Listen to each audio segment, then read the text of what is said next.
Our Free and Equal segment tonight, Planned Parenthood is lying about the safety of abortion. They claim it's a safe procedure, but the data proves otherwise. 1 in 10 women have immediate medical complications from undergoing abortions, and approximately 1/5 of these complications are life-threatening. With me now from the March for Life, Jeanne Mancini. Jeanne, thanks for being here.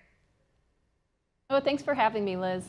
All right, Jeanne, I mean, perhaps this is too blunt of a question, but when it comes to abortion, when it comes to women's health, I mean, I don't need to reiterate. I did this earlier in the week that abortion is not women's health care. It simply is not. There's no argument that can be made, no rational argument that could be made that abortion constitutes women's health care.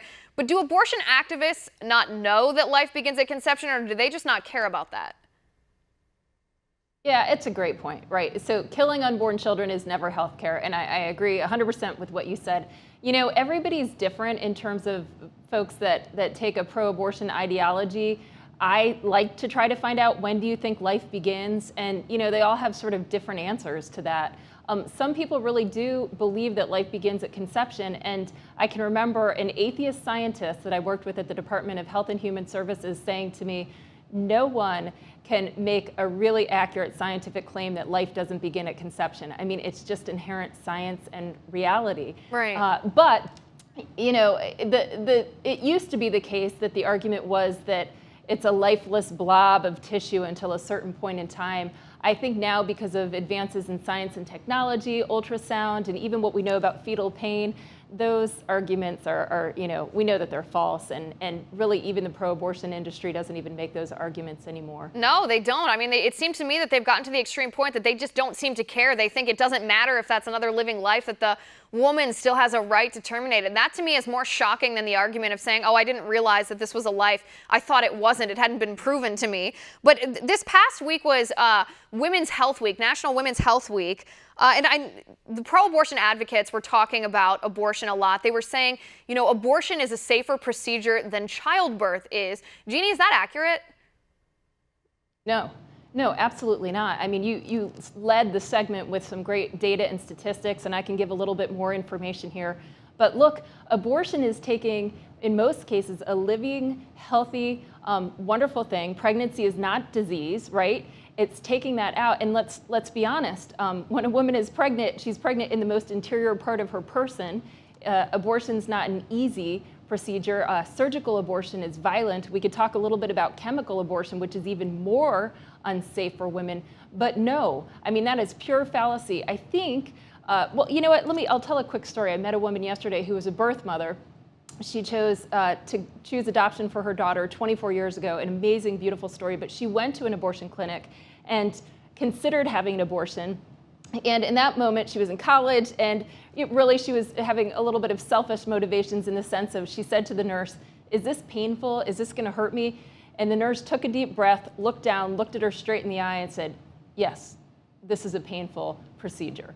And look, it is a deep, invasive, and violent procedure, and as we know, it's got all sorts of health ramifications, not to mention psychological health ramifications. Right. Only 81% of women that have been involved in an abortion suffer psychological consequences of that in one way or another. Right, which seems to me, I mean, when we're talking about the mental health crisis, when liberals talk about the mental health crisis that's going on in our nation, I mean, nowhere is it more prevalent than in women who have suffered abortions, yet they're totally ignoring that. They're saying, no, it doesn't exist. Your feelings aren't real. Your health isn't real. We're not validating what you're suffering because it's counter to our agenda. If that isn't the most harmful attitude towards women's health, I don't know what is. But talk to me in detail if you could. I mean, the statistics that I gave in the introduction, that women who undergo abortions, 10% of them suffer immediate medical complications. What are some of those complications? What are they?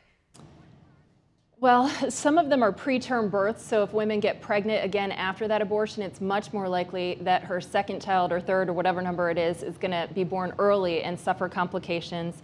Ectopic pregnancy, which can be deadly to the women and obviously the baby.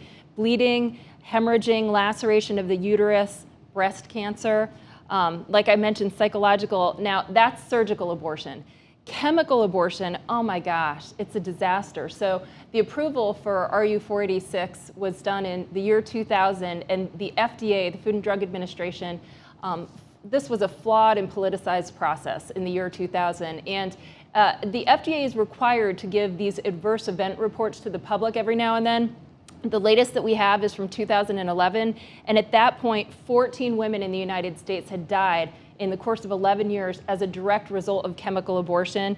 Hundreds and hundreds were hospitalized because of hemorrhaging and bleeding and all sorts of other health complications. And then, of course, with chemical abortion, the woman herself becomes the abortionist, so the psychological trauma is even more significant. Right, and it's funny how these pro-abortion advocates who claim to be women's health advocates just neglect to mention these health risks that women suffer from chemical abortions, surgical abortions, you know, you name it. It's absolutely awful. Jeanne, we're almost out of time. Let me ask you one last question. President Trump unveiled his budget proposal in the last day, in the past 24 hours. In this budget proposal is a complete lack of funding. I mean, it's defunding Planned Parenthood. Do you expect that to actually go through?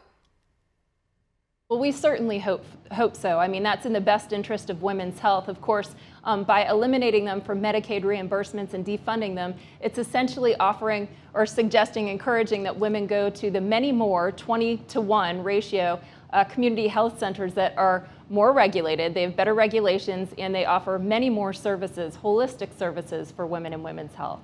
Right, and we'll have to see what happens with that. But that was a pretty, I think, exciting part of that budget. All other criticisms aside for just a moment. Jeanne, thank you so much for coming on the show. It was great to talk to you.